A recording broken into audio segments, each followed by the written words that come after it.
No-show daw ulit si suspended Bamban Tarlac Mayor Alice Guo sa Senate hearing on illegal Philippine offshore gaming operators o POGO na gaganapin bukas Miyerkules. Kinumpirma yan mismo ng kanyang abogado na si Attorney Stephen David.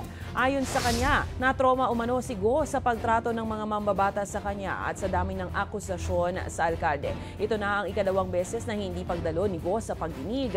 Samantala, nagbabala naman si Senate President Francis Cheese Escudero na pipirmahan ang aresto warrant laban kay Guo sakaling ngang tuluyang hindi makadalo sa pagdinig dahil nabigyan na ito ng supina. Iginiit ni Escudero na maaari namang doktor ng Senado ang sumuri sa mental health ni Guo para malaman kung nagsasabi ito ng totoo. Hindi ako kumakatig sa kanyang sagot o sagot ng abogado niyang desisyon nila yan at call nila yan. Hindi nila call at desisyon yan kung nag-issue na ng subpoena ang komite. At kung hindi sila dadalo, nasa kamay ni Senator Risa kung siya ay magre-request na mag-issue ng warrant of arrest para sila ipersahang padaluhin sa pagdinig ng Senado. At pipirmahan ko ang warrant of arrest na yun pag ni-request ni Senator Risa.